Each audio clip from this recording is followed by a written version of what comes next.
It was the day the world held its breath. They took charge of the architect, and the procession began.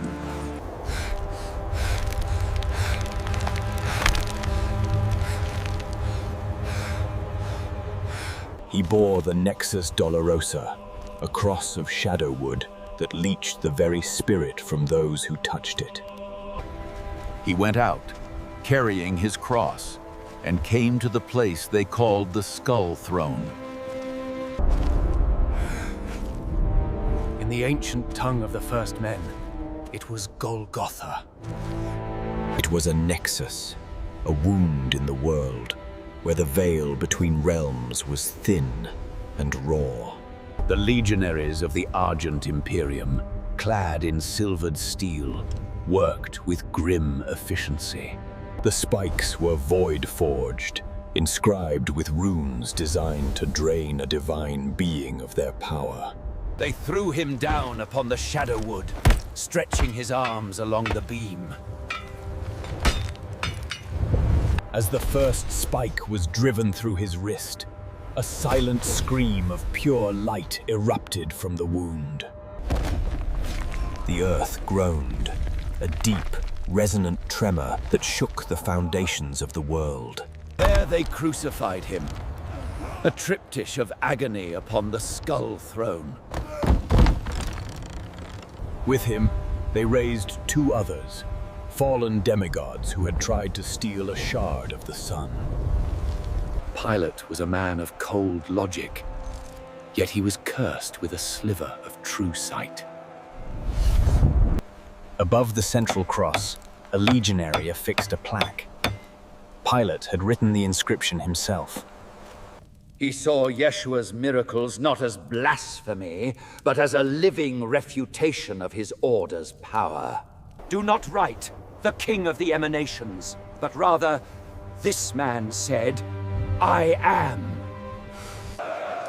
What I have written, I have written. They began to fear they had unleashed something they could not possibly control. After the soldiers had completed their brutal work, they gathered to claim his possessions. Then they came to the robe. It was the mantle of unbroken light, woven from collected starlight. It was a relic of immense power, and it could not be torn. To do so would be a curse. We will not divide it. Bring the bones. Let us cast them to see who will claim it. They were not ivory, but carved from the fossilized knuckles of a slain oracle. As they settled, a ripple of power washed over the hill. An ancient prophecy had been fulfilled. He did not feel victorious, but awed and deeply afraid. And this is what the soldiers did.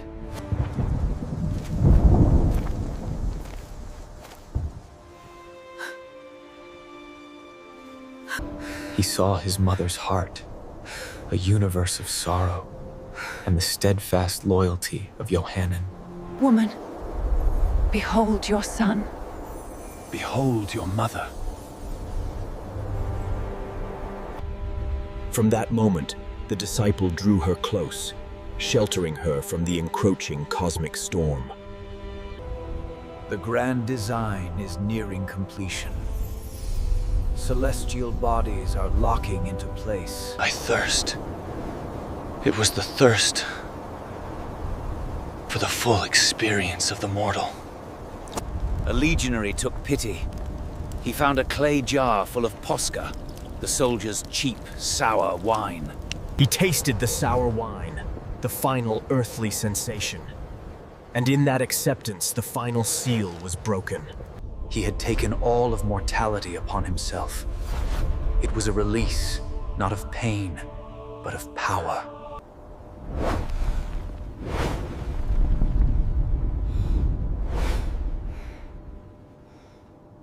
It is finished.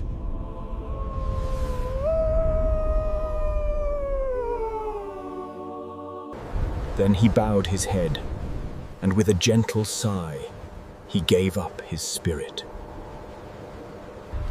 It erupted. A wave of pure, untamed creative force exploded from his body. The great curtain of the temple was ripped in two from top to bottom by an unseen hand. The magic of the Sanhedrin covenant, tied to the temple's integrity, shattered into 1,000,000 pieces. The world had been broken and remade in that instant. An eerie silence fell upon Golgotha. The law was clear. No bodies could remain on display. They had to hasten their deaths. Pilate, weary and shaken to his gore, consented. The order was given. They moved to the first, then the second. With their legs broken, their end came quickly. But when they came to the central cross, they stopped. He was already dead. The centurion, Gaius Cassius, stared up at the body. He needed a final sign.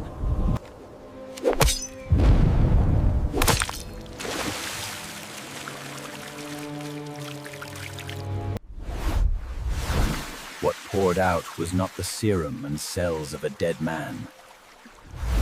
It was the blood was the aether, liquid creation itself, planting seeds of a new kind of magic. The water was the anima, the holy memory of his life, purifying the nexus. A single drop of the luminous blood splashed onto his face, clearing the doubt from his soul. Yohanan saw it all, knowing he had to bear witness so that others might understand. Their faith, once a hidden candle, now burned brightly for all to see. Joseph boldly requested the body from Pilate, who granted it without question. Nicodemus brought alchemical reagents to prepare the vessel for what was to come. And in the garden was a new tomb, a chamber of rebirth where no one had ever been laid. They laid him within the cool, crystalline darkness of the Soul Stone tomb. The song had not ended. It had merely paused on a single, silent, powerful note, promising a new dawn.